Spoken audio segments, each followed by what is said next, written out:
100 wolves are cheering. She does not move. The man on the platform has just put his teeth into another woman's neck. In front of the whole pack. In front of her. And he has not spoken the words that would set her free. Which means the wound he just opened in her chest will not close. Not tonight. Not in a year. Not ever, unless she does something about it. She is 24 years old. She has a cup of wine she has not touched. A green festival gown. Red hair, loose down her back, and a smile she has been holding in place for 2 hours, because she knew this was coming. She had known for a week, maybe longer. What no one in this courtyard knows. Not the cheering wolves. Not the woman in white silk. Not the man who just betrayed her in front of his entire pack, is what she packed 6 months ago and hid in the third stall of the stable. A leather satchel wrapped in oilskin, buried under the straw. She reaches up. She unclasps the silver pin from her hair. She sets it down on the stone railing beside her, gently, the way you set down something that does not belong to you anymore, and she turns toward the gate. The moon festival always smelled like pine smoke and wild honey. Every year. Since she was a girl, that scent had meant something good, something old, a night when the goddess drew close. A night when the pack remembered what it meant to belong to something larger than itself. Celine had loved it once. The way you love things you believe will last. The torches strung between the old oaks. The long tables groaning with roasted boar and dark bread. The barrels hauled up from the cellars and broken open in the courtyard. The sound of 100 voices rising together into the cold autumn sky, alive with laughter.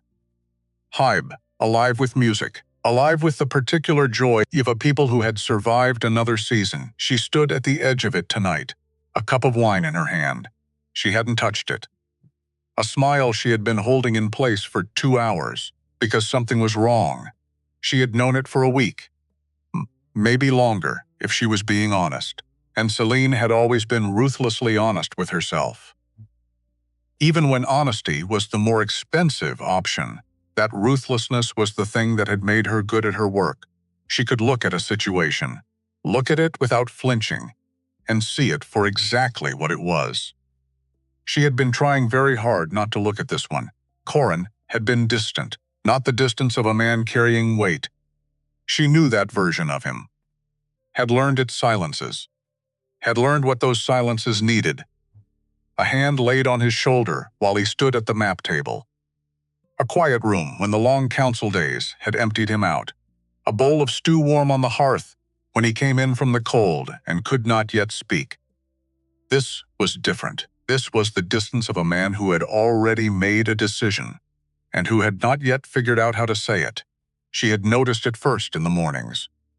In the way his hand stopped reaching for hers across the breakfast table without him, seeming to notice the absence.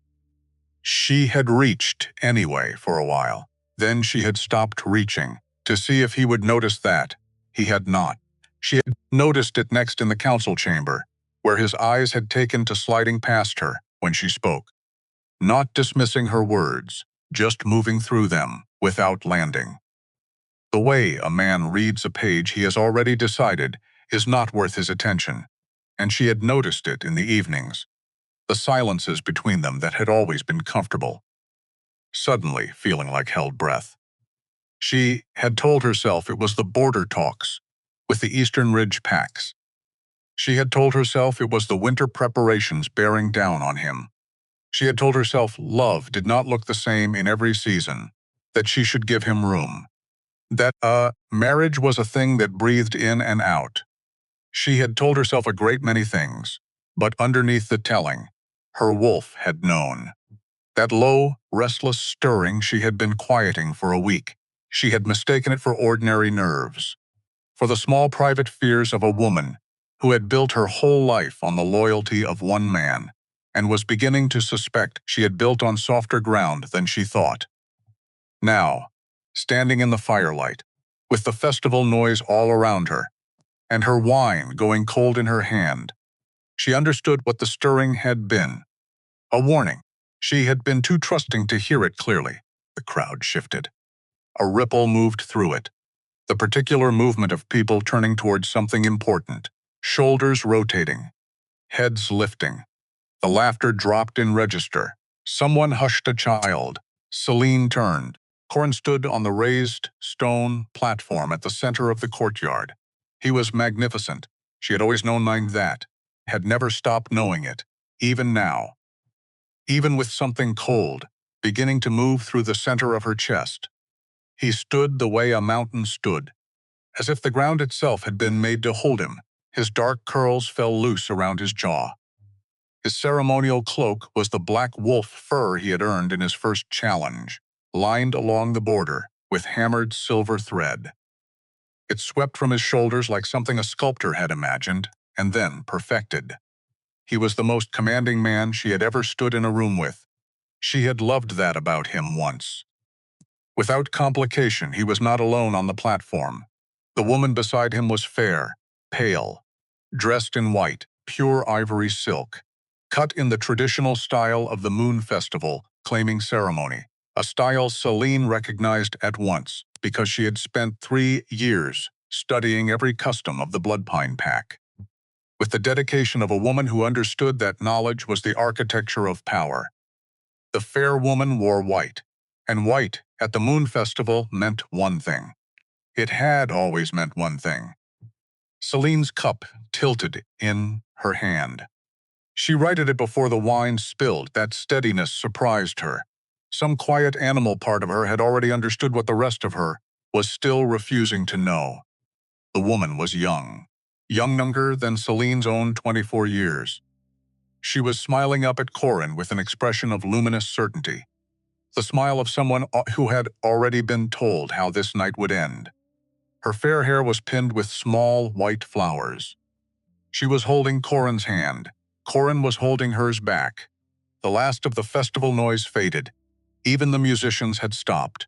The courtyard had gone so quiet that Celine could hear the torches burning, that low, steady hiss of flame against the cold night air, and her own heartbeat, which was very loud, and very slow, and very deliberate. As if her body had decided to be methodical about this, she waited for him to look for her. She stood 20 feet from the platform, her red hair loose over her green gown, impossible to miss for anyone who was looking. They had stood beside each other for 3 years. He knew the way she stood in a room. He knew the particular angle she tilted her head when she was thinking. He had told her once that he could find her in any crowd on earth, just by the color of her hair, and the way she held her shoulders. She waited. He raised his free hand, the gesture of an alpha, calling his pack to attention. She had seen it hundreds of times, had learned to love the easy authority of it, the way a pack responded to it, like an instrument answering a hand. The moon calls us to honor what is true, he said. His voice filled the courtyard, without effort. Without had, tonight. It always had tonight, before my pack and before the goddess. I claim Mira of the Westwater line. As my mate, as my Luna, as the woman who will stand beside me from this 24-hour night forward. He had still not looked for her. He turned to the fair-haired woman. He lifted her chin with 2 fingers, a gesture so practiced, so tender, that it told Celine everything she needed to know about how long this had already been happening behind closed doors. And he lowered his down on the curve of the woman's neck with the slow, absolute certainty of a man completing something. The claiming bite, Myra gasped, a sound that carried in the silence, and then the crowd erupted. The cheers were enormous. Wolves howled. Someone fired a torch into the air. The musicians struck up again, faster, celebratory. The sound rose and rose until it was everywhere, until it was all there was, crashing over Celine like cold water from a great height. She did not cry. The tears did not come. Not the way she had always imagined they would, if something like this ever happened to her, which she had imagined sometimes, in the dark, just to test her resolve. The way you test a rope by hang your weight on it. What came instead was a white-hot sensation in the center of her chest. Exactly as if something had been cracked down the middle, with a blade, not severed, cracked. Because Corin had not spoken the release words, He had not come to her. He had not formally ended the bond the goddess had witnessed between them 3 years ago. When she had first taken his mark, he had simply walked onto a platform in front of his entire pack and claimed someone else. And Laba left the bond between them hanging like a broken thing, still attached, still bleeding at the edges.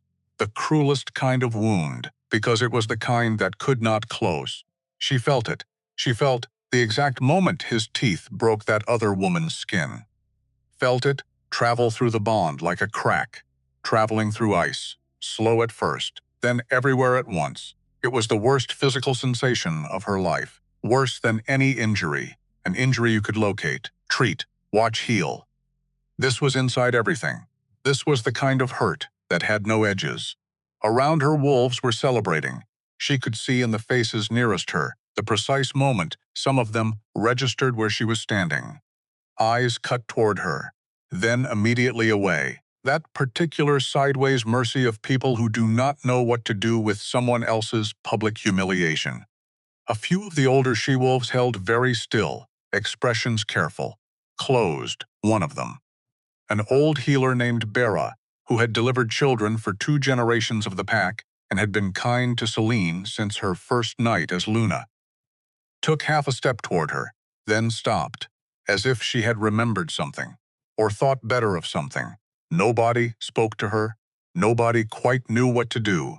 Celine knew what to do. She was always the one who knew what to do. She reached up, and she unclasped the silver pin from her hair. It was a beautiful thing. Small, finely made. A crescent moon in hammered silver. The kind of work a craftsman spends real time on. Corin had given it to her on the night he had first called her his Luna, pressing it into her palm with both his hands around hers. His forehead bent to touch hers, telling her in a low voice that she was the only woman who would ever stand at his side. She had believed him. She had been the kind of woman who believed things, because she herself was honest. And the honest kind always pays for it eventually. That was a thing she had not known yet then. She knew it now. She held the clasp in her palm for one moment, then she set it down on the stone railing beside her. Gently, without drama, the way you set down something that is no longer yours to carry. She smoothed the front of her gown. She turned toward the gate. She did not run. She had never run from anything in her life. And she was not going to start now, not here. Not in front of people who had called her Luna for 3 years, and who would spend the next week deciding how to talk about this night. She walked spine straight, chin level, steps even, through the celebrating crowd that parted around her in a series of small startled movements, people stepping back without quite meaning to, responding to something in the way she moved, something that said this was not a woman who was thought falling apart in public. She would fall apart later in private, where no one could see it and mistake it for weakness. The cold night air outside the gate met her like a hand pressed flat against her sternum. She pulled it into her lungs. Once. Twice. Her wolf stirred inside her, low, restless, aching, and she placed a firm internal hand on it. Not yet. Not here. There would be time for grief. There would be time for the slow, careful unmaking of 3 years of belief. Just not this minute. This minute was for moving. She walked to the stables. Her mare was there. 3rd stall. A gray roan named Ash. Steady. Warm breathed in the dark. Celine saddled her herself, working by feel in the low lantern light. Her hands moving through the familiar motions without hesitation. Her fingers were steady. She was a little surprised by that. She had thought they might shake, under the straw of the stall. Wrapped in oilskin against the moisture was a leather satchel. She had placed it there 6 months ago. She had not planned for this specific night. She had not told herself any story about leaving. She had simply, at some point in the last year, begun making quiet preparations. The way a woman makes quiet preparations when she loves someone, and also knows herself well enough to understand that love without self-preservation is just a slower way of disappearing. The satchel held copies of every significant document she had produced for the Bloodpine pack, every trade agreement in her own hand, Every alliance letter, every contact name and location and negotiated term. 3 years of careful labor distilled into a leather bag, and a roan mare, and a gate she was now riding through. Because here was the thing Corin had never understood. She had been the architect of everything his pack had become, every free alliance that warmed the borders, every trade route that filled the winter cellars, every diplomatic letter that went out under his seal had first come into being under her quill. She had done it in his name because the world they lived in required that humiliation of capable women. She had accepted that humiliation because she loved him. She did not love him now. She did not know yet what she felt instead. The feeling did not have a name yet. It would need one. Later. But not in the saddle. Not in the dark. The torchlight of the festival shrank behind her. She rode north, into the dark between the trees. And she did not look back. Behind her the celebration roared on. Somewhere in that courtyard, Corin was holding his new mate. Somewhere on a stone railing, a silver clasp was already going cold. She rode until the light was gone entirely. Until there was only the dark and the stars and the sound of her mare's hooves on frozen ground. And then she rode further still because she had always believed. The only way through a thing was through it. And she had a long way to go before she could afford to sit down and mourn. The river that marked the border between Bloodpine territory and the lands of the Ironcrest pack had no name on any official map. Celine had checked in the course of her work. Both packs had simply been calling it the Border River for so many generations that the original name, if there had ever been one, was lost to memory. She had always found that telling. Two powerful packs, each pretending the other did not exist on paper, and the only thing between them was an unnamed river that did not care about either of them. She forded it at dawn. The water was shockingly cold. The cold of snowmelt and stone. The kind that stops your breath on contact. Her mare pushed through with her legs driving hard against the current. Water rising to the animal's belly and then falling away as they climbed the far bank. Celine's boots were soaked. The hem of her green festival gown was heavy with water. She had not stopped to change. There had not been time. There had not been a reason. She was not going to put on traveling clothes for the benefit of the man who had broken her in front of 100 wolves. She stopped on the far bank, and she breathed. The sun was just beginning to separate itself from the tree line to the east. A thin, cold line of orange light. It made the frost on the grass look like something valuable, like a thing somebody had laid down deliberately and would come back for. Her wolf was still restless inside her, had been all night, responding to the cracked bond, the way a dog responds to a wounded litter mate, circling, unable to settle, unable to help. She placed that same firm internal hand on it. There is work to do, she told it. There would always be work to do. That was the thing about her. She had never known how to stop moving forward, and she was beginning to understand that this quality, which had sometimes frustrated Corin, which he had sometimes called restlessness, as if it were a flaw, was going to save her life. She rode for 3 hours into Ironcrest territory before the scouts found her. They came out of the tree line without a sound, 4 of them, big men in dark leathers, moving with the practiced silence of wolves who spent their lives in the woods. They surrounded her horse in a tight formation. Before she had time to do more than register the movement, her mare flicked her ears hard, but held steady. Because Ash was a horse that had been trained by a woman who did not panic, and animals learned that Celine sat very still in the saddle. She looked at the lead scout, hard hazel eyes. Eyes that had seen this kind of situation before, and were in no hurry to be surprised by it. "State your name and your business," he said. His hand was on the hilt of his sword. He had not drawn it. She noted that. A man who draws immediately is afraid. A man who keeps his hand ready, but his blade sheathed, is calculating. She could work with calculating. "My name is Celine," she said. "I am requesting an audience with your alpha. Tell him I have something worth his time." The scout's eyes moved over her. The wet hem of the green gown, the unpinned red hair, loose, tangled from a night of riding, the leather satchel held close against her side. Like she would carry a child, his expression did not change, a lone she-wolf crossing the border at dawn, in a festival dress. Is not what we would usually call a promising visitor. No, you have an explanation. I have a satchel. His eyebrows moved a quarter of an inch, carrying 3 years of Bloodpine trade intelligence, silence. The scouts exchanged a look. The rapid, minimal communication of men who had worked together long enough to speak without speaking. What pack? The lead scout said. Bloodpine.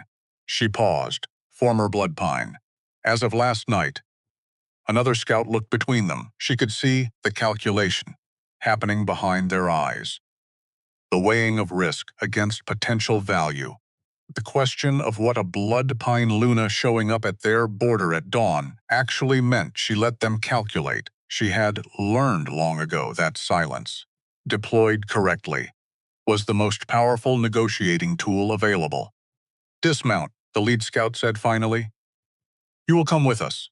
She dismounted. She did not let anyone hold her elbow. She did not let anyone take her satchel. She walked beside her own horse for the last mile to the stronghold. With 4 armed wolves around her in a square, and the rising sun behind her, and the cracked bond still humming low and ugly at the back of her chest. And she did not stumble once. The Ironcrest stronghold sat on a high ridge above a valley that caught the morning light in a way that made it look almost peaceful. Dark stone walls. Great oak towers. A gate built for defense first, and impression second. It was nothing like the Bloodpine Great Hall, which Corin had expanded and decorated in the years since his father's death, with the particular enthusiasm of a man proving something.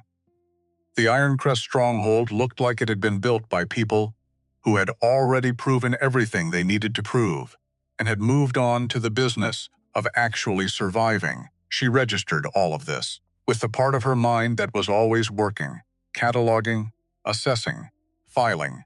The rest of her was holding the cracked place in her chest very carefully, the way you carry a cracked vessel, both hands, slow steps, making sure nothing spills before you are somewhere you can afford to set it down. They brought her to a receiving room. A fire was already lit. She did not miss the deliberateness of that, the small hospitality that said she was a guest before she was a threat. Someone brought a dry cloak, set it over the back of the chair nearest the fire, without being asked.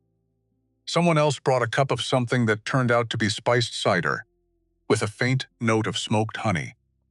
She wrapped both hands around it, felt the warmth travel up through her palms and into her arms, and she was grateful in a way that was almost embarrassing. She sat up straight and waited. She had been waiting perhaps 20 minutes when the door opened. She felt him before she saw him, a heaviness in the room's atmosphere, the way air pressure changes before a storm.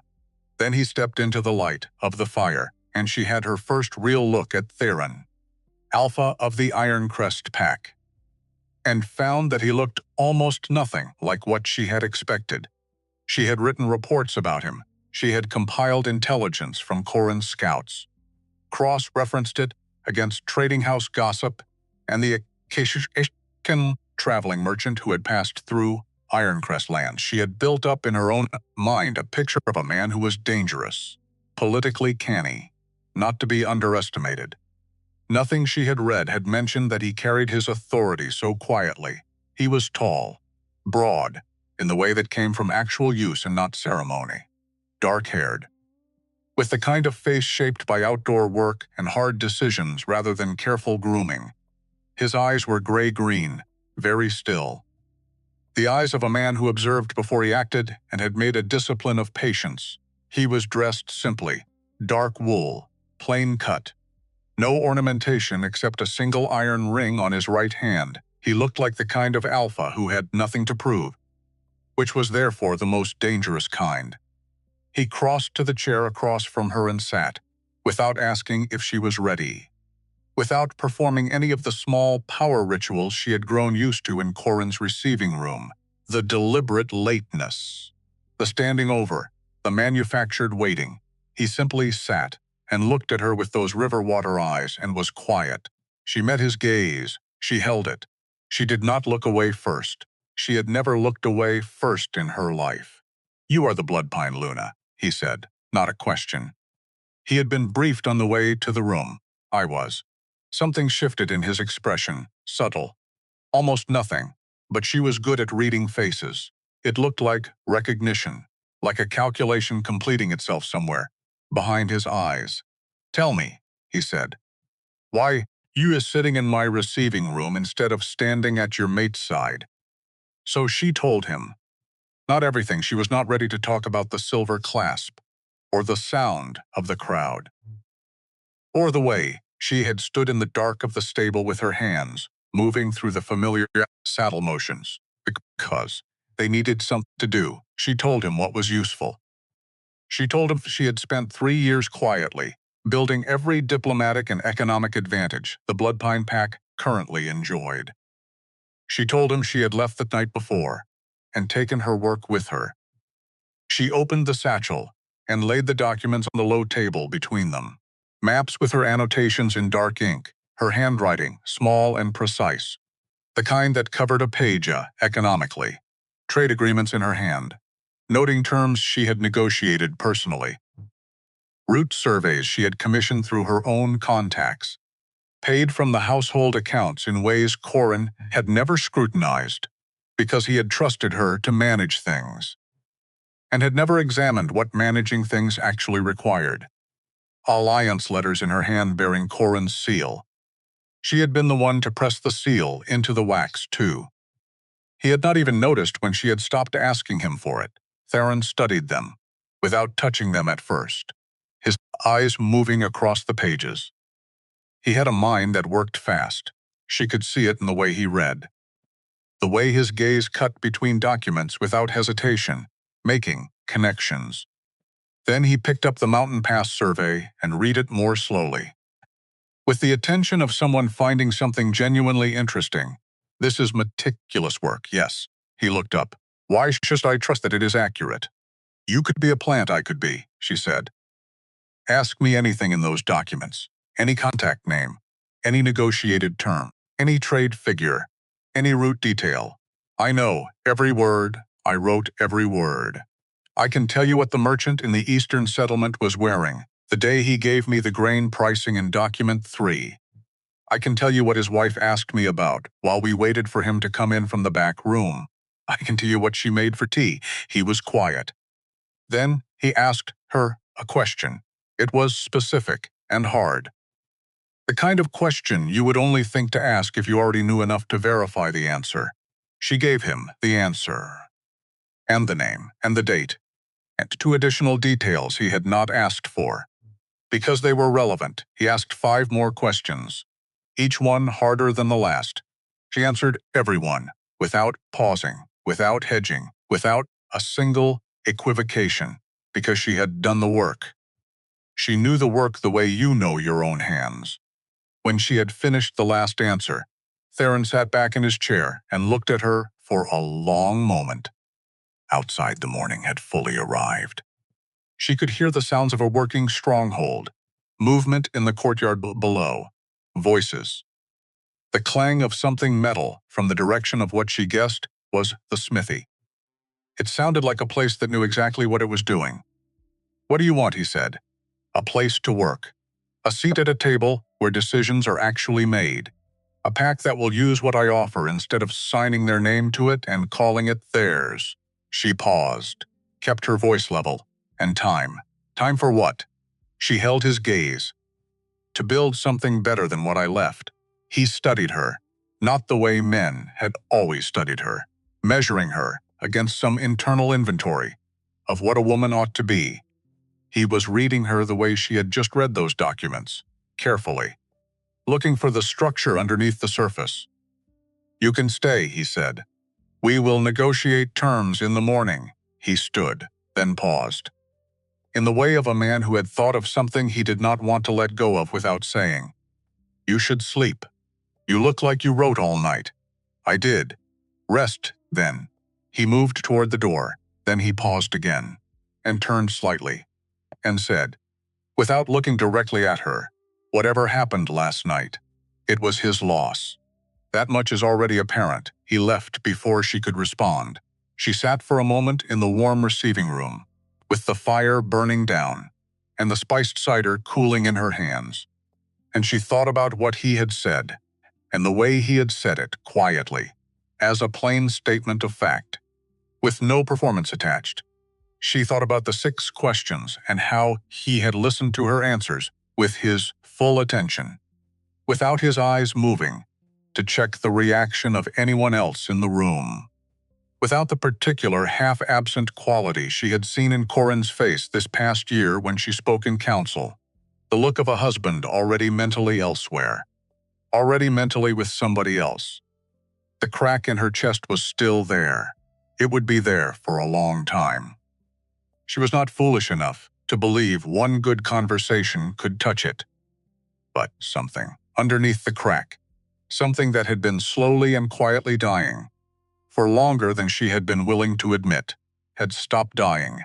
She slept that night in a room with white walls and a thick wool blanket, and a fire that was replenished sometime in the small hours by someone who did it without waking her, and she slept deeply and without dreaming. She woke to bells, not the alarm kind, the working kind, the bells of a stronghold that knew what time it was and had things to do.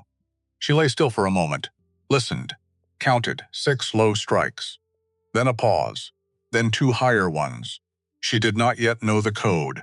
The fire in the hearth had burned down to coals. Someone had been in the room during the night, twice, maybe 3 times, feeding it, keeping her warm. Without waking her, she sat up, the wool blanket fell from her shoulders. The cold air met her skin, and for a brief, unbearable moment, her body did what it had done for 3 years. It turned toward the place beside her where another body should have been. The place was empty. It was always going to be empty now. She pulled her knees up, pressed her forehead against them, breathed once, twice. The crack in her chest opened, just for a second, just enough to remind her it was still there. Like a hand reaching up from underwater to make sure you remembered who was drowning. She closed it again. She got up. She washed her face in the basin of cold water by the window, combed her tangled red hair with her fingers when found that someone had left a plain gray wool dress folded on the chair by the door. Sighed roughly to her, not perfect, but clean and warm. A small kindness, the kind that did not announce itself. She dressed and went to find Theron. She found him in the great hall, standing at the long table, a map spread before him, 3 of his advisors around him, old men, older than him by a decade or more, the kind of men who had served his father and his father's father, and were now serving him with the wary patience of men who knew that a young alpha had to prove himself every single day. He looked up when she entered. The advisors turned. She felt their eyes on her. The wet festival gown was gone. The gray wool was unremarkable. She looked, she knew, like a woman who had slept 4 hours and ridden through a night. Not a Luna, not a wife, just a woman. Celine, Theron said. That was all. Just her name. But he said it like a man introducing the answer to a question his advisors had not yet asked the oldest of them. White-bearded, stout, eyes like flint. Looked her over once. This is the one. This is the one. And she has the papers. She has the papers. The old man grunted, which she would later learn was old Bram's highest form of acknowledgement. The grunt that meant we will see. She crossed to the table, took her place beside Theron, not behind him. Beside, he had left the space for her. She did not think he had done it deliberately. She thought he had done it because that was simply where he believed she belonged. And the difference between those two things, between deliberate and simply, was the entire difference between Theron and every other alpha she had ever known. "What are we looking at?" she said. Old Bram raised an eyebrow at Theron. The eyebrow said, "She is going to ask questions already?" Theron did not appear to notice, or pretended not to. Grain procurement. "We are losing about 15% of our winter stores annually. We cannot figure out where. She looked at the map. She saw it in under a minute. She did not say so. Because telling a room full of men they were wrong was not the way to begin, even when they were. Especially when they were. Especially when she was a stranger and a she-wolf and a Bloodpine refugee in a borrowed dress. She placed her finger on a small village on the northern road. Tell me about this stop. Old Bram squinted at it. Hartwell. We use it as a holding point. Wagons rest there overnight before the final leg. Who manages the holding point? Old man named Greer. Been doing it for 20 years. And he counts the bags when they come in. Course he does. And when they leave, a pause. I assume so. Don't assume. The room went quiet. Old Bram looked at her hard. The eyes flickered. He looked at Theron. Theron said nothing. His face was very still. He was watching. Bram looked back at her. You are saying Greer is skimming. I am saying you have an unverified count at a key transit point that you have been treating as verified for 20 years. I am saying that is where I would start looking. I am not saying Greer is a thief. I am saying his arithmetic might be. Bram chewed on something, the way a man chews on a piece of leather, or a thought he does not want to admit is good. He turned back to the map. He did not look at her again for the rest of the meeting, but he did not dismiss her either. He just kept working. The way a man keeps working when he has just heard something he needs to think about and is not yet ready to say so out loud. After the meeting broke, after the advisors filed out, Theron looked at her. You saw it in 30 seconds. Less. Why did you not say so? Because they would have hated me for it. He nodded slowly. Once you can sit at the council table. But the seat itself, the vote, that has to be earned. I know. It will take 6 weeks, I know. He looked at her for a long moment. Something in his face she could not read. You are going to be all right here. Not a question. A promise. And she did not know what to do with that. So she folded it and put it somewhere safe for later. It took 5 weeks. Because old Bram was the first to come around, he came to her workspace on a Tuesday morning, a room she had commandeered in the East Tower, a former storage room, cold, drafty. She had moved a desk in, a chair, a lamp, 3 crates of documents, a kettle for tea, a small woolen rug she had found in a forgotten linen chest and had judged would fit beside the desk. It was already beginning to feel like a room that belonged to her. Bram stood in the doorway. He filled it. Hartwell, he said. Yes, you were right. How much? 8%. Greer has been doing it for 6 years. Started small. Got bolder when nobody noticed. She nodded. Thank you for telling me. He did not move from the doorway. You know what I thought when you walked into the hall? That I was a planted spy. That you were a planted spy. And now. He grunted. The grunt that meant a great many things he was not going to say. You eat lunch sometimes. Eat with me today, in the hall. I want the others to see it. She understood what he was offering. A man like old Bram.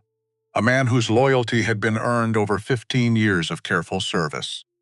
When he sat down next to a stranger at lunch, the rest of the council watched.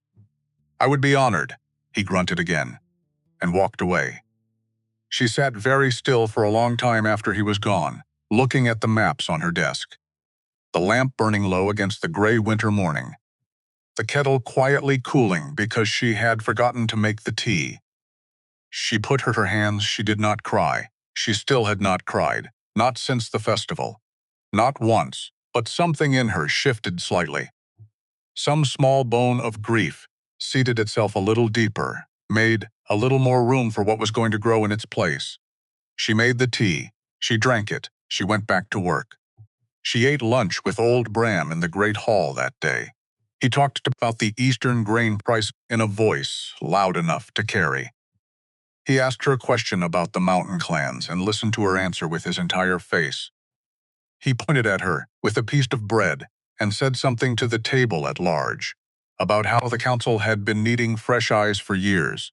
2 of the younger council members watched. One of them, a man named Galen, watched longer than the others. Watched longer than others. With an expression she did not entirely like. She filed it away for later. There would always be a Galen in any room. She had learned that early. You watched him quietly. You did not waste energy on him until he gave you a reason, by the end of the meal. Half the great hall had seen her sit at old Bram's elbow. Word travels in a stronghold the way water travels in a stone wall. Slow. But it gets everywhere. By the next council meeting, two of the older advisors began their sentences with, "As Celine has noted, that was the first sign. By the next, she was being asked her opinion before she offered it.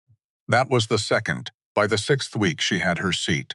By the end of the first winter, she had reopened the mountain pass. The pass had been considered impassable for 20 years. Too narrow, too prone to ice, too difficult to negotiate with the independent clans who controlled the high sections. She had spent 3 years gathering intelligence on those clans as part of her old Bloodpine work, and she knew things about their leadership and their needs and their old grievances that Corin had never bothered to use. She used them now. She wrote letters, long, careful letters, in her own hand, in her own voice. For the first time in 3 years, she did not sign anyone else's name at the bottom of a piece of work. She wrote to the matriarch of the highest clan, a woman in her 70s who had lost 2 sons to a border skirmish that everyone had since pretended never happened. Celine mentioned the sons by name, acknowledged the grievance, offered nothing material, just acknowledgement, and then offered, separately, a winter trade of dried apples and good wool in exchange for safe passage. The matriarch wrote back, "Guides 10 days. It was a short letter, 3 sentences. The last one said, "I have not been addressed by name in a piece of pack correspondence in 14 years. Come yourself when the snow lifts. We will talk." Celine read that line 3 times. Then she set the letter down and put her hand over her mouth for exactly 30 seconds. Then she picked the letter up and carried it to Theron and said, "We are reopening the pass." He read it. He looked up. "You did this with 1 letter. I did this with 3 years of paying attention. The letter was the fastest part. Celine? Yes, this is going to change everything for us." "I know." He looked at her then in a way she could not yet name. She filed it away. She would unfold it later, when she had time, when the work was quieter, when her own chest had finished stitching itself back together. The pass opened before the first heavy snow. The pack's supply situation changed overnight. Hela came to find her, after that. The treasurer. A careful, thin-lipped woman in her mid-40s, the kind of woman who trusted nobody until they made her trust them. She walked into Celine's East Tower workspace one afternoon without knocking, set a leather-bound ledger on the desk, pointed to the grain figures. "How do you want it? The short version, or the one that will actually help you next year, both?" Hela pulled up a chair. She did not leave for 4 hours. By the time she did leave, Celine had 2 formal allies on the council, and the attention of every other member. Hela came back the next day, and the day after that. By the 2nd week of their working together, she brought a 2nd cup with her in the mornings. She did not say it was for Celine, but she always poured the 2nd cup for Celine anyway. The first time she did it, Celine watched her hand pour the tea, the small, steady motion of a woman who had spent a working life around ledgers and other women's lives.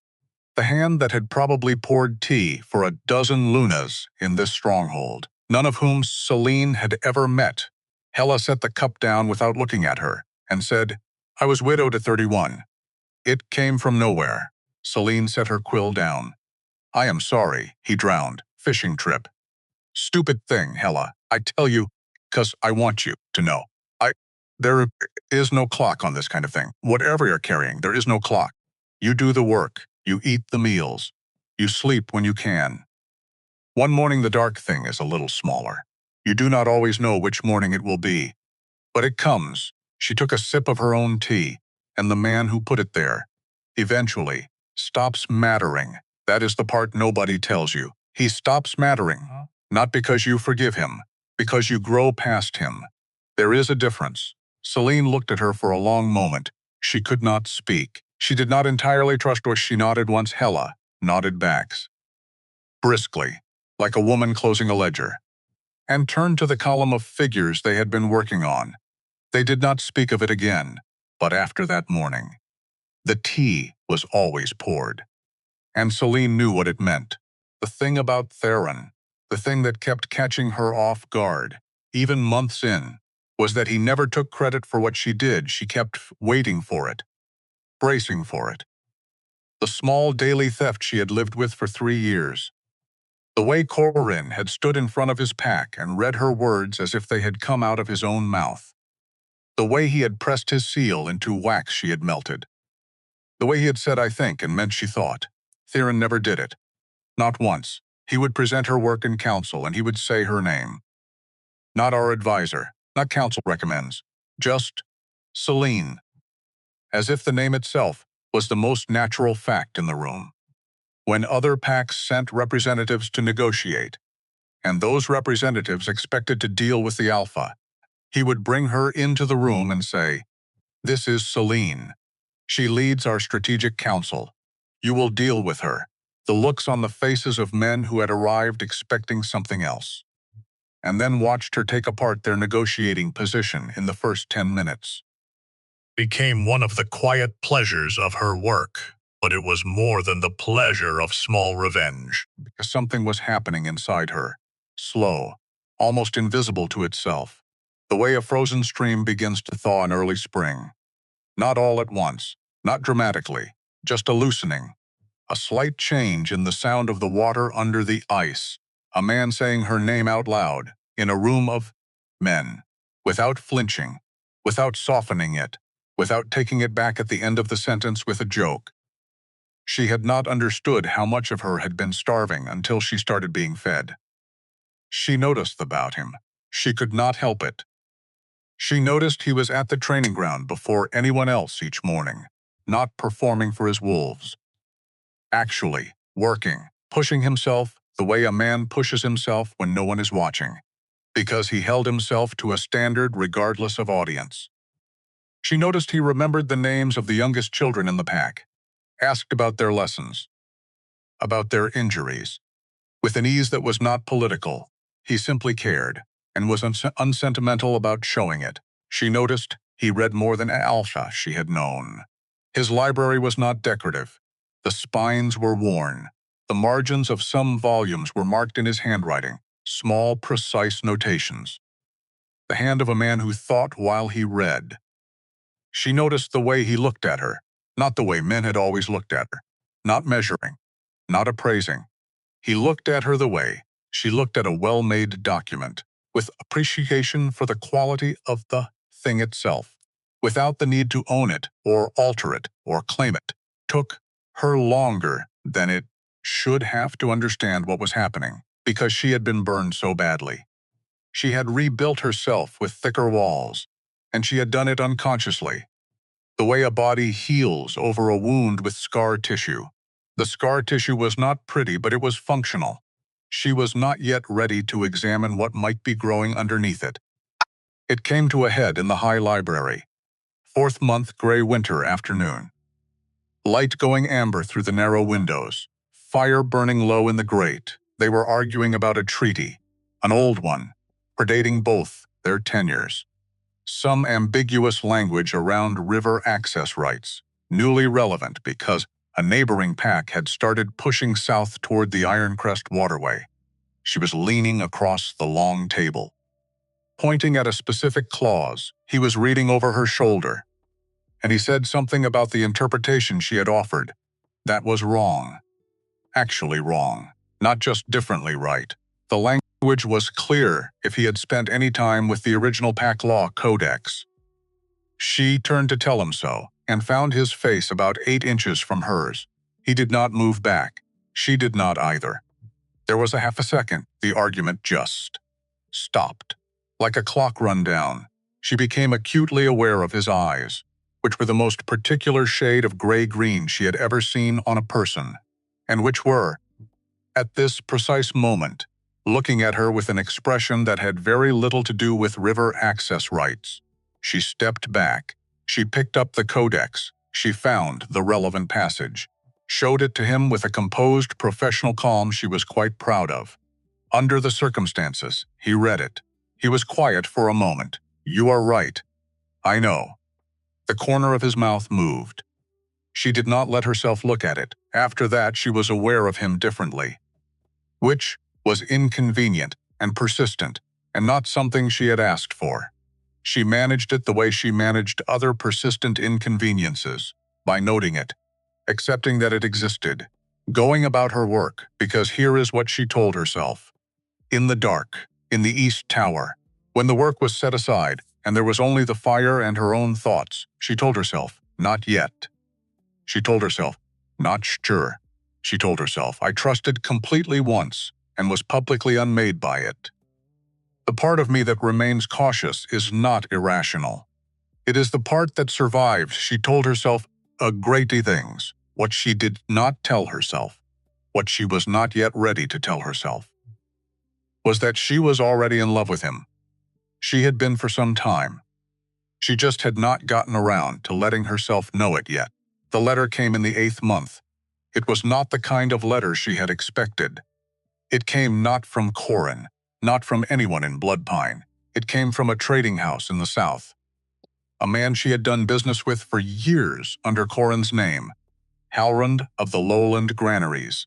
He had written to her at Ironcrest directly. Personally, the letter was short. It said, "I write to inform you that the Bloodpine pack has defaulted on its 3rd quarterly payment. I have heard rumors. I will not repeat them in writing, but I will say this. The arrangements I had with Bloodpine were arrangements I had with you. If you are no longer there, then I am no longer there. Tell me where you are, and I will follow." She read it twice, then a 3rd time. Then she folded it and placed it carefully on her desk and sat looking at it for a long time. She had not asked for this. She had not solicited a single contact. She had not written a single letter. She had simply walked away and been patient and done her work and the relationships she had built. Carefully, in her own voice, even when they were signed in another man's name. Had remembered who had built them. She brought the letter to Theron that evening. He read it. He looked up. "This is the first of many, yes.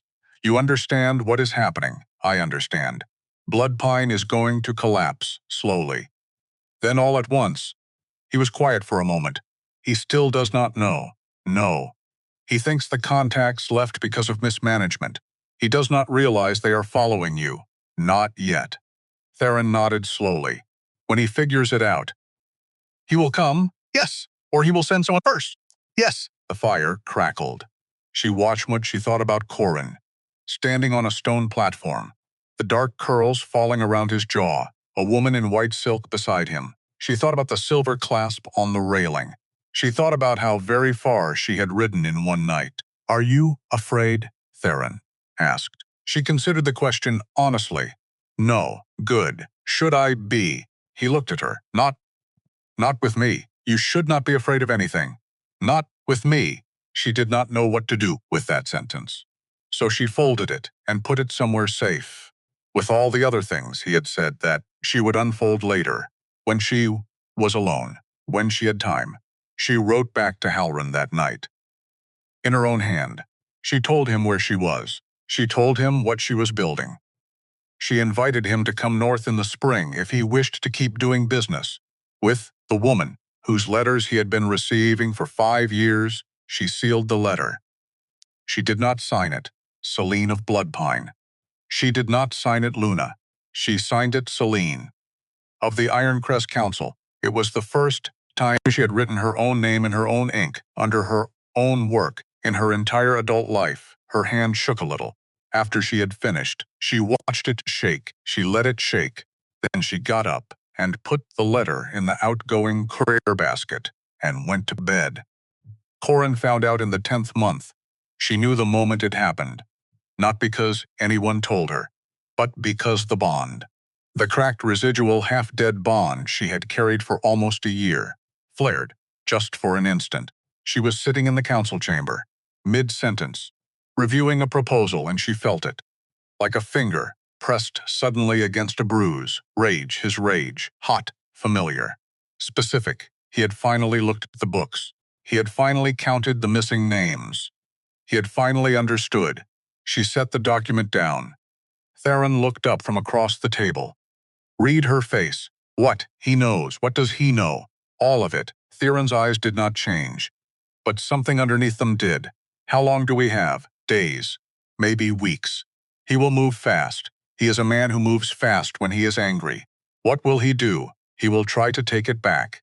He cannot take it back. He does not know that yet. The attack came 2 weeks later, not a military attack. Corin was not a fool, whatever else he was. He understood that a direct strike on Ironcrest would be the end of him. And Bloodpine was too weakened for the end of him to be survivable. He attacked the only way it left. He attacked the trust. It happened on a Thursday. The council member named Celine received a letter. Celine was the younger man, ambitious, the one who had watched her too long at old Bram's lunch table. He had nursed a quiet resentment towards Celine since she had begun outperforming him in council. He had never said so out loud, but Celine had known. She always knew. The letter Galen received contained a copy of an old document, a trade agreement Celine had drafted in her Bloodpine years, with certain terms blacked out and reframed, just enough to suggest, to imply, that she had been quietly siphoning funds from Bloodpine accounts into a personal holding for years. Which was a lie, but it was a clever lie, because the document was real. The numbers were real, and the explanation, the context, the thing that would have made the numbers innocent, had been carefully removed. Galen brought it to the council. He did not bring it to Celine first. He brought it to the full council. At the morning briefing, with everyone present, he laid it on the table. I think there is a question we need to ask. Before we trust her with another year of this work, the room went quiet. Celine looked at the document. She felt the air in the room change, not against her, not yet, but becoming uncertain, becoming a room that did not know what it believed. She had seen this before. She had seen what happens to a woman in a room of men when her loyalty becomes a question. Theron stood up. She put her hand flat on the table. No, she said, quietly. To him he looked at her. Let me. He understood. He sat back down because here is what Theron understood that Corin had never understood. If he stood up and defended her now, he would win the room, and he would lose her, because she would have been defended, not believed. She wanted to be believed. She picked up the document. She read it slowly, in front of everyone. Then she set it down. Galen, yes, did you receive this in the mail? Yes. From whom? It was unsigned, of course. She let the silence sit. Bring me my own copy. The full one, with the appendices. Hala stood, without being asked. Hala left the room and came back, within 4 minutes, with a leather folio. She set it down in front of Celine. Celine opened it. She turned to a specific page. This is the original document, drafted by me. In the 3rd year of my work at Bloodpine, the numbers in the version Galen received correspond to a series of disbursements that funded the resettlement of 3 families, Bloodpine families, who lost their homes in the Eastern Fire that summer. The names of the families are here. The names of the elders who confirmed receipt are here. The dates align. The amounts align. Every coin is accounted for, by name. By signature. She slid the document across the table. Galen looked at it. She watched him look at it. She watched him understand now. Galen, I want you to understand something. I am not angry at you. You did what you should have done. You raised a question in front of the council, where the question could be answered. That is how a council works. That is what your seat is for. He started to speak. She held up a hand. He stopped. But I want you to understand. The man who sent you this document counted on you. Counted on your ambition. Counted on what he believed about a young man with something to prove. He sent you a weapon, and trusted that you would point it at me without checking what kind of weapon it was. She held his eyes. He used you. Galen. Galen's face did something complicated. You should be angry. Not at me. At him. There was a long silence. Then old Bram laughed. A short, dry, surprised laugh. Like a bark. By the goddess woman. He shook his head. Theron. I move we close this matter without further discussion. And I move further. That we send a note to the Alpha of Bloodpine, acknowledging receipt of his correspondence, informing him that his weapon was the wrong size for his hand. The room exhaled. 2 council members laughed. Galen looked at the floor. The vote was unanimous. The matter was closed. Celine did not look at Theron through any of it. She did not need to. She went to him that night. She did not plan to. She did not tell herself a story about going. She just found herself walking down the long stone corridor, past the great hall, past the guards who nodded as she passed because they had long since stopped finding it strange that the council advisor walked the corridors after dark. She found herself at the door of the library. The light was visible under it, warm, amber. She did not knock. She opened it. He was at the long table, as he always was at this hour.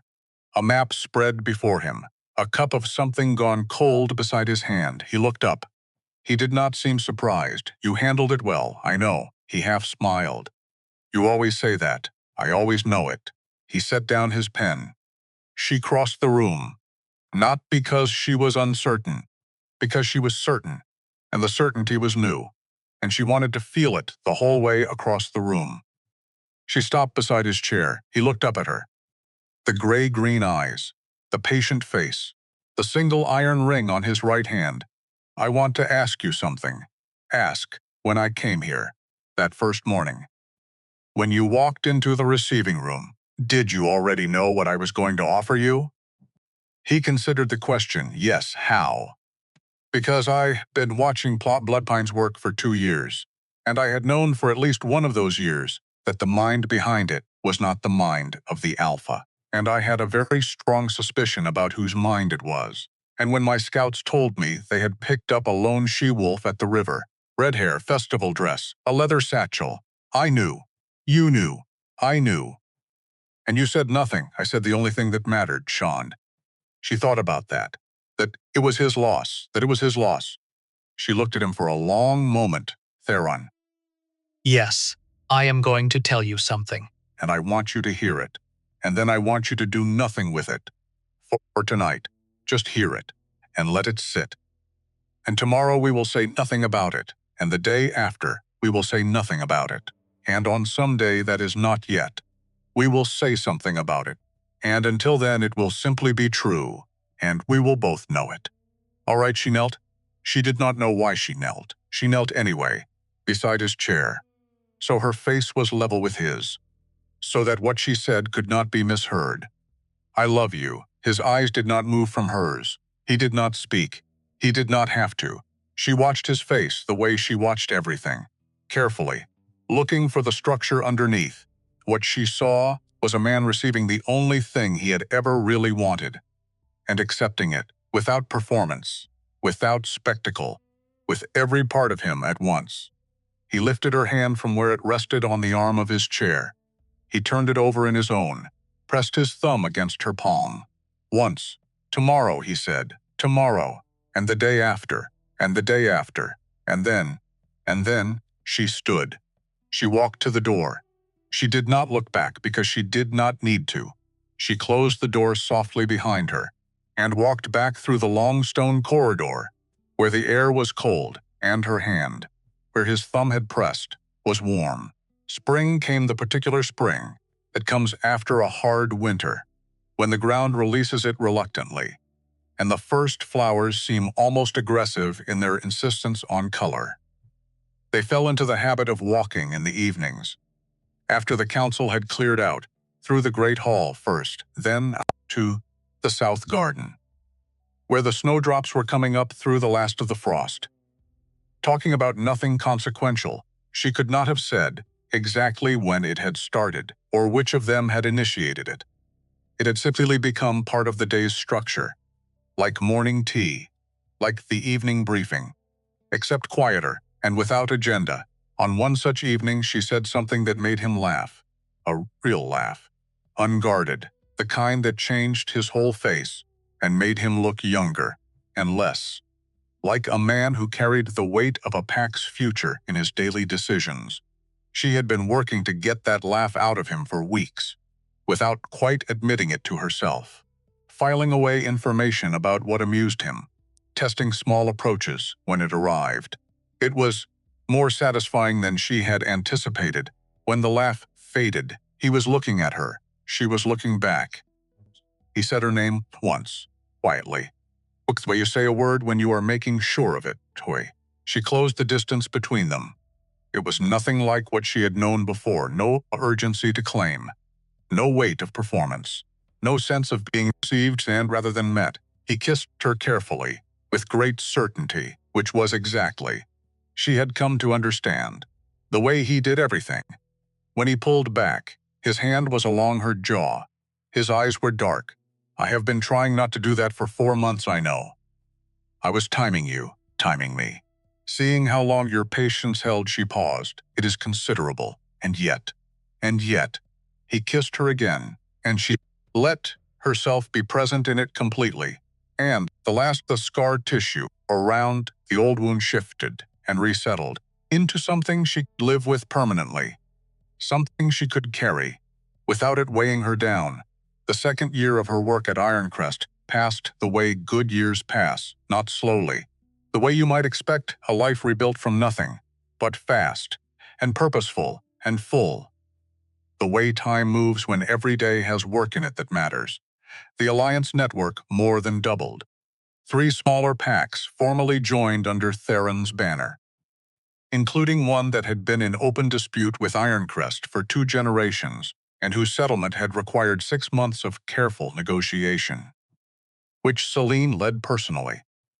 2 trading houses that had refused Ironcrest dealings for years began winning representatives. The pack winters were fully secured for the first time in a decade.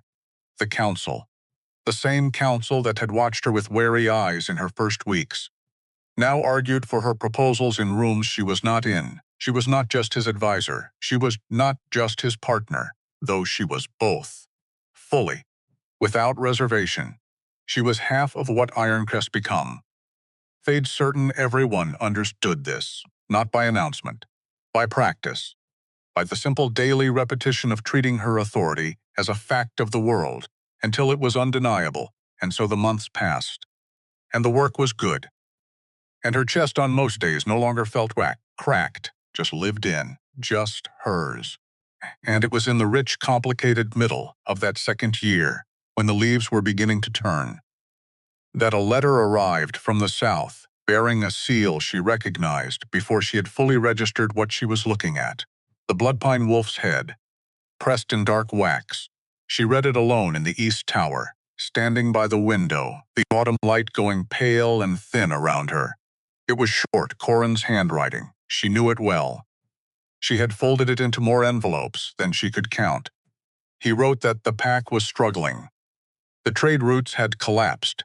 She knew this, had watched it from a distance with an emotion that was not satisfaction, but was adjacent to understanding. He wrote that he needed to speak with her. The last line, I made a mistake. I know that does not touch what I did, but you should know, I think about it every day. She read it twice. She set it down on the windowsill. She stood for a while watching the last light go out of the sky over the Iron Valley, over the stronghold that had held her, and the kingdom she had helped build within its walls. She let herself feel the full, complicated truth of what the letter held: old grief, old anger, old tenderness for a man she had once believed in, and underneath all of it, the clean, cold certainty that none of it could touch her anymore. Then she went to find Theron. She did not run. She did not hurry.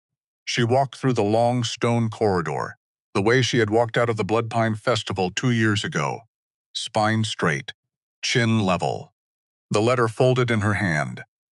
A woman who knew exactly where she was going, and exactly who she was when she got there. She found Theron in the library. Where else? He looked up from the table, saw the letter in her hand. He did not need to ask. From him. What does he want? To talk about trade, routes, a way to stop bleeding. Theron leaned back in his chair. The iron ring on his finger caught the firelight. He watched her face. What do you want to do? She thought about that. Because here was the question she had been turning over. Since the moment she had broken the wax seal, not what she felt. She knew what she felt. What she felt was a great cold quiet nothing. A muscle that used to move and no longer did. What she wanted to do was the harder question. I want to see him. Theron nodded once. All right, you are not going to ask me why. No. You are not going to ask if I am sure. I know you are sure. You would not have brought it to me otherwise. She looked at him. The man who never made her explain herself, who never required her to perform her certainty before. He believed it. She loved him so much in that moment it felt like a kind of pressure inside her ribs. She set the letter on the table. Write him back. Tell him he can come. Tell him he comes alone. Tell him he comes to my house on my terms, through my gate, and he leaves when I say. Theron picked up the letter. He read it once slowly. Then he set it down and picked up his pen. What name do you want me to sign? Mine. He looked at her. Just mine. He wrote the letter. He signed it Celine, and he sent it south. He arrived at the end of winter, when the ridge road had turned to cold mud, and the last gray light of the season was making everything look older than it was. She felt him before the gate watch sent word. It moved through her, that old bone, deep recognition, the faint remainder of what had once been a bond. Not strong, not the way it had been, but present, like a scar that registered changes in the weather. She set down her quill. She was in the great hall reviewing the spring supply agreements with old Bram. He saw her face change. He did not ask. He had learned in 2 years not to ask questions when she had that particular set to her jaw. She excused herself. She walked to the main courtyard. 2 of Theron's border guards were escorting Corin through the gate. She had imagined this moment a number of times over the last 2 years. Not obsessively, not with longing. The way you think through a scenario you know is eventual. She had wondered what it would feel like. She had wondered if the sight of him would undo the careful work of the last 2 years. If the body would remember things the mind had moved past. What she felt watching him cross the courtyard was quieter and stranger than she had expected. Distant. Like looking at a place you once lived from a great distance, recognizing the shape of it without feeling the pull of home. He looked older. Not in years. In weight, his dark curls were longer and less deliberately kept. His cloak. Good quality. She noted automatically. Bloodpine still had resources. Was road-worn in the way of a man who had traveled fast and without much support. He had come without a retinue, just Corin, and 2 horses, and the particular expression of a man who had used up a significant portion of his pride just getting to where he was standing. He saw her. He stopped. She stood. In the center of the courtyard, with the cold late winter air moving around her and him, let him look. She did not close the distance. She waited. Celine. He walked toward her. She watched him come, and the thing she felt most clearly was not grief, or anger, or the complicated pull of old love. It was steadiness, her own steadiness, solid under her feet, the steadiness of a woman who knew exactly who she was and had paid for the knowledge. You look well. Because people say inadequate things when they do not know how to begin with the adequate ones. I am well. Come inside. We will talk. She chose the receiving room, deliberately. The plain one. The one used for trade negotiations with unfamiliar parties, without the Ironcrest banners, without the long council table, without any of the spaces that belonged to her real life here. She had the servants bring wine, then she gave them a look that closed the door. She sat across from him at the plain wooden table. She folded her hands. She waited. He looked around the room.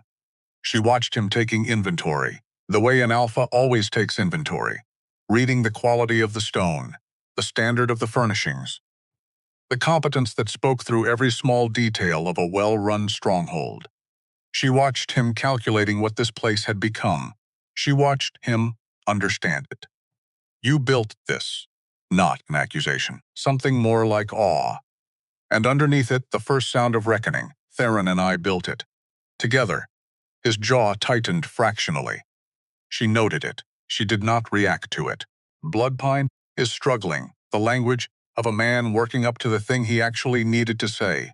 The trade networks, the contacts, the routes, they collapsed. Mira's family took over the management of the accounts after you left. They did not understand what you had built. They did not understand how it worked. Within 8 months, half our alliance partners had withdrawn. The Mountain Pass arrangement fell through entirely. We lost the Eastern Ridge Treaty in the second winter. She had known all of this. She had had word through her own contacts. Watched it unfold from a distance, with an emotion she had spent some time examining. It was not satisfaction. She had not wanted them to suffer. She had wanted to not be suffering herself, which was a different thing. What she had felt was something more like the cold clarity of seeing a thing for what it was. A pack that had never understood what it was losing, because it had never been required to see it. What do you need? He looked at her fully then, with a directness that had always been one of the things she had respected most about him. That ability to hold eye contact when it cost him something, a trade agreement, access to the Mountain Pass route, fair terms. We have timber, strained fighters. We are not asking for charity. We are asking for a working relationship. She listened to all of it. She asked 4 clarifying questions. He answered them with more honesty than she had expected.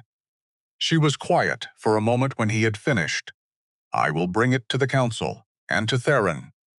If the terms hold up, there is likely something we can work with. She paused, but you will deal with Ironcrest as a whole, through our process, our people, not through any old loyalty to me. That loyalty served Bloodpine for 3 years. It does not transfer, he nodded once. And then he set the business aside, and did the harder thing, Celine. Her name in his mouth still carried the weight of everything it used to carry, not enough to move her. But she registered it, what I did. On that night, he stopped. He was a man who spoke easily in most circumstances. He was having difficulty now, which told her the difficulty was genuine. I've thought about it every single day since you walked out that gate. I have thought about what I knew. That you were the most capable person in my life, and I was so accustomed to it that I stopped seeing you. I thought about what I chose, and why I chose it, and what it actually was, which was not love. Whatever I told myself at the time, he paused. You deserved everything you have built here. You deserved it there. You deserved to stand in front of your pack and have your name on the work you did. And I let you give that work to me instead, and I signed my name to it. And I did not think about what that cost you, because it cost me nothing. He stopped again. Outside, the wind had picked up against the stronghold walls. That low, constant sound of winter finishing itself. I am sorry. I know that does not repair it. I am not here asking you to pretend it can be repaired. I needed you to know that I know what I did and I know what I lost. And I carry both of those things. The room was very quiet. Celine looked at the man she had loved for 3 years, at the face she had known so well. She could have drawn it in the dark. She let herself feel the full weight of what he was saying. She did not push it away. She did not protect herself from it. She had learned that protecting herself from feeling things was not the same as being strong, and she had no interest in performing a strength she did not need. What she felt was not what she had once felt. It was something quieter and more final. The grief had already been grieved, over long months alone in the East Tower, with the work spread around her and the fire burning low. She had carried the weight of it and set it down in pieces. She was not picking it back up today, I believe you. She said it simply. Because it was true. The regret in his face was real. She had been reading faces her entire adult life. She knew the genuine article, and I forgave you. Not recently, a long time ago. Not for you. For me, because I had work to do. And I could not afford to carry something that heavy while I was doing it. He let out a breath that had been held for longer than this conversation. I am not coming back. She kept her voice level and warm. Because she was not angry, and she had no interest in cruelty. and she wanted him to hear it clearly, without the distortion of either. Not to Bloodpine. Not to you. That was never going to happen. Not because I hate you. I do not. Not anymore. And maybe not ever, really. But because I am not who I was the night I left. I have been someone else for 2 years, and she is who I intend to stay. She paused, and I have something here that I would not trade for anything you could have offered me. Even in the best version of what we were. Corin was quiet for a long moment. She watched him process this, watched him accept it, which took something from him. The visible cost of understanding that this was genuinely final. Theron. He is. Good to you, she let herself smile genuinely. He is better than good. He is the kind of man who built a council seat for me before he knew whether I would stay. Because he understood that was what the work required. He has never once put his name on something I built. She looked at Corin steadily. You understand why that matters. He understood. She could see that he did. And that understanding it fully in this room across from her was one of the harder things he had done. The trade agreement, pulling himself back to the ground of it, you will genuinely consider it, I will. And if the terms are fair, I will advocate for it. I have no interest in Bloodpine's suffering. The pact did not do anything to me, she paused. You did, but it goes through the council, through our process. I present it as Ironcrest's interest. Or I do not present it at all, he nodded. He was quiet for a moment longer. And then he said something she had not expected. You are happy. It was not a question. He was reading her. The way he had always been able to read her. That one reliable gift. And what he was reading was true. Yes, I am. He stood, she stood. At the door of the receiving room he paused. That old habit of his. The pause at doorways. She had always found it endearing. Now it was simply a detail. About a person she used to love, I am glad. That is genuine. Whatever else is true. I am glad, I know. Good night, Corin. She waited until his footsteps faded down the corridor. Then she stood in the quiet of the receiving room for a moment, her hand resting on the doorframe, and she did something she rarely allowed herself. She simply stayed still and felt what was there. The old grief, distant now, the relief of it being over. Not this conversation. All of it, the weight she had set down in pieces over 2 years was fully gone now. Nothing remaining except the lightness of empty hands. The next morning the council met. Celine presented the Bloodpine proposal as Ironcrest's interest. She laid out the terms. She showed where the leverage was. She showed where the risk was. She made the case for the deal with the same clear-eyed precision she brought to everything. Old Bram listened. He chewed the inside of his cheek. He grunted, Mountain Pass tolls. We set them. We set them. Eastern Timber. We name the buyer. We name the buyer. They're fighters. We get first call. In any joint border action, first call, diplomatic correspondence. Goes through me. Bram nodded slowly. Then I move we accept. Hala second Galen, who had been quieter in council since the affair with the document, and steadier, and whose ambition had begun to find a healthier shape, said, I move further, that the agreement carry a clause specifying that Bloodpine's compliance will be reviewed annually. By Celine, the room was quiet. Galen looked at Celine. His face was not apologetic. It was something better than apologetic. It was settled. By Celine specifically. She nodded at him once. The motion carried. The vote was unanimous. She wrote the agreement herself. She wrote it that afternoon. In the East Tower.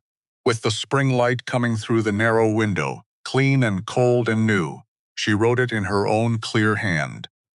The handwriting that had once gone out under another man's seal and been mistaken for his voice. This time the handwriting was hers. The voice was hers. The seal at the bottom of the page was the Ironcrest seal, and under the signature line she wrote her own name, Celine of Ironcrest, advisor to the council, chief of strategic affairs, wife to the Alpha. Each of those names earned, each of them hers. She sealed the document with hot wax, pressed Theron's seal into it, and her own, side by side, 2 seals, 2 names. One agreement. She brought it to Corin in the receiving room before he left. He read it. He looked up at her. You wrote this in under a day. I wrote it in 2 hours. Of course you did. He took the pen she offered. He signed it when he was done. He looked at the page. 2 seals. 2 names. He touched the place where her heel was pressed into the wax. It looks right. This way. Yes. It always should have looked this way. Yes. He set down the pen. He looked at her one more time. The way a man looks at something he is finally seeing clearly. Long after the time when seeing it clearly might have changed anything. Goodbye, Celine. Goodbye, Corin. He left. She watched from the high tower window as he rode out the gate. Alone, down the ridge road. Toward the south, the wind moved through the bare branches below the stronghold walls. A late winter wind. The kind that still carried the memory of snow, but could already smell the first soft turning of the season underneath. She watched until he was a small, dark shape against the gray road. Then she watched until he was nothing. She did not feel triumph. She had been wondering if she might. She had thought, in the abstract way you think about your own future heart, that there might be some small private satisfaction. Fascists. In watching the man who had broken her ride away from the place where she had remade herself, there was not. What she felt was something quieter and more useful. She felt the way a woman feels when she has finished a long piece of work. Set down the quill, closed the ledger, banked the fire. The work was done. It had been done well, and the door of the room could be closed. That was all. She turned away from the window. She stood for a moment in the east tower, her hand resting on the cold stone of the sill, the lamp behind her flickering low, because she had not trimmed the wick that morning. The pages on her desk waiting. The signed agreement folded into the leather folio. 2 seals. 2 names. She thought about the woman who had ridden across an unnamed river at dawn 2 years ago in a wet green festival dress, with a leather satchel and a roan mare and the cracked ruin of a bond she did not know yet how to carry. She thought about her with tenderness.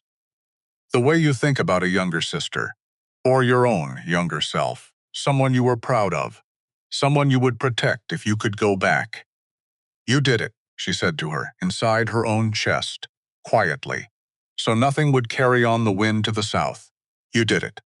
You walked out the gate, and you did not run. And then she trimmed the lamp wick, and she went back to work. The first snow of the next season came early that year. It started in the late afternoon, soft, quiet. The kind of snow that falls like it has nowhere else to be. She finished her work in the east tower. She closed her ledgers. She banked the fire. She put on her wool cloak. She walked down the long stone corridor, past the great hall, past the guards who nodded as she passed, toward the warm amber light that was always visible under the library door at this hour. She did not knock. She never did any more. He looked up from the long table, the map between them annotated in both their handwritings, her small precise notations beside his larger angular ones. 2.5 years of shared work laid out in ink. His face did the thing it always did when she came into a room. A simple, unperformed ease, like a tension he had not known he was carrying releasing itself. He looked at her. There was nothing complicated in it. Just glad, how was it? Huh, she crossed to him. He pushed his chair back to make room. She sat on the edge of the table beside his work, close enough that their shoulders nearly touched. He turned toward her. He put his hand over hers on the table top. Warm, unhurried, exactly what I thought it would be. And easier than I feared. He turned her hand over, ran his thumb across her knuckles. That particular habit of his. Unhurried. You were generous. I could afford to be. Yes, you could. She looked at the fire, at the map between them, at the Ironcrest banners on the walls of the library they had both claimed, at the kingdom visible through the dark window, lit up along the ridge, alive and growing in theirs. And I am here. He lifted her hand to his mouth. He pressed his lips against it, slow and warm and certain, asking nothing, offering everything, the way he had always been with her since the very beginning.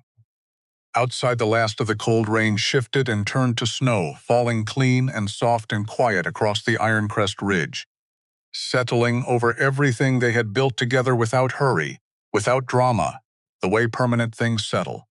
Not all at once, but as the simple accumulation of days. She leaned her shoulder into his. He did not move away. He never moved away. We have work to do. We always do. She closed her eyes, raised her head against his shoulder, felt his cheek come to rest against her hair. Outside in the dark of the Iron Valley, a wolf called, and another answered, and the snow went on falling, and the fire went on burning, and the hand that held hers did not let go, and that was enough. That was all of it. That was the end of the long road she had ridden across a river at dawn to reach, and she was home. 5 years later, the Ironcrest stronghold in late summer, the kind of afternoon that arrives slow and golden and seems in no hurry to end. The light coming through the high windows of the great hall, long shafts of it falling across the long table where so many decisions had been made. A girl sat at the table. She was perhaps 12. Red hair pulled back in a single thick braid, gray-green eyes. The particular concentration of a child who has been told to read a document and who has not yet decided whether she finds it interesting. Her name was Marin. She had been born on a cold morning 3 years after the Bloodpine agreement was signed. Celine had been 31. The labor had been long. Theron had not left the room, not for water, not for food, not for anything. When the child had finally come into the world, red-haired, squalling, with one small fist already raised in protest, Theron had laughed, the full laugh, the unguarded one, and Hala, who had been there as midwife and witness, had said only, that one will run the world. She had not been wrong. Marin now sat at the long table, with a document spread in front of her, a real document, not a child's exercise. A trade proposal from a small pack to the west. Celine had handed it to her that morning and said, "Tell me what is wrong with it." Marin had been at it for 2 hours. She had her mother's habit of marking the margins with small, precise notations. She had her father's habit of going still when she found the answer, so still. You could not tell from across the room whether she was reading or thinking or asleep. Celine watched her from the doorway. She did not interrupt. She remembered being 12. She remembered the first document, her own father, a grain inventory. He had said, "Find me the error." She had found it in 9 minutes. He had not been kind about her finding it. He had been pleased in the way men of his generation were pleased, which was to say, he had grunted and nodded and gone back to his work. And she had carried that grunt with her for a year, as if it had been a medal. She did not want Marin to have to carry a grunt for a year. She crossed to the table. She sat down beside her daughter, not behind. Beside, the way Theron had always sat with her. Marin did not look up. Page 3. The clause about water rights, what about it? It says nothing about drought years, and we get drought years every 6 or 7. So if I sign this, and then a drought comes, they get the water. We get the contract that says we agreed. Celine looked at the document. She looked at her daughter. Marin, what? You're right. Marin looked up. The gray-green eyes met hers. Held. There was a half-second where Celine saw the entire arc of her own life folded into that small, serious face. The festival night, the river at dawn, the first cup of spiced cider in a warm receiving room, the kneeling beside a chair in a library to say 3 words, the hand pressed against hers across a table, the long, careful accumulation of days that had brought her to this exact moment, with this exact child. She did not let any of it show on her face, because that was not what Marin needed. What Marin needed was to be told, plainly, as a matter of fact, that she had been right. You found something 3 of the council missed this morning, only because I had time. And they were in a hurry. That is the answer. Always. Slow down. Read the page nobody wants to read. The mistake is on the page nobody wants to read. Marin considered that. She added a small, precise note in the margin. She did not smile, but the corner of her mouth moved. Celine saw the movement. She did not comment on it. There was a sound at the door. Theron came in. He looked older now. There was real silver in his dark hair, a deeper line at the corner of each eye. He carried himself the same way he always had, quietly, without performance, the iron ring still on his right hand, a second ring beside it now. Plain band, hammered iron. Twin to the one she wore, he saw the two of them at the table. His face did the thing it always did. That simple, unperformed ease. Like a tension he had not known he was carrying, releasing itself. What are we working on? Water rights, Moran said. Without looking up, Westerners trying to skin us. Theron's eyebrows lifted at Celine. Her words, my words, where did she get that phrase from old Bram? Last winter she has been collecting them. Theron crossed to the table. He set a hand on top of Marin's head, briefly. The way a man touches something precious without making a thing of it. Marin did not look up, but she leaned very slightly into the touch. Then went back to her annotations. He sat down on Celine's other side, three of them at the long table, light falling across the page. Old Bram came in next, slower now. He used a carved oak cane that Hela had given him on his 70th name day. He still grunted in exactly the same register. He set himself down across from Marin and said, "What did you find?" "Drought clause." He read the document upside down because she had not pushed it across. He read it for 30 seconds. He grunted again, differently. "Good catch, small one." Marin did not smile. The corner of her mouth moved again. Celine watched the four of them, the man who had built a council seat for her, before he knew if she would stay. The old soldier who had welcomed her to the lunch table on her 5th week. The daughter who was already at 12. More careful with a contract than half the grown men Celine had negotiated against. She thought of the silver clasp. She had not thought of it in a long time. She thought of it now, with something close to tenderness. Not for the man who had given it to her. For the woman who had set it down quietly, without drama, on a stone railing 5 years ago, and had walked out a gate. With nothing but a satchel and a horse named Ash and a long road, and the cold certainty that the only way through a thing was through it. That woman had not known any of this was waiting on the other side. That woman had only known she had to keep moving. Celine reached across the table. She placed her hand over Theron's, briefly. The way a woman touches something precious without making a thing of it. He turned his hand over, pressed his thumb against her palm, once. Then they all went back to work. Outside, the late summer light shifted and went gold, and then began slowly to fade. Somewhere in the valley below the stronghold, a wolf called.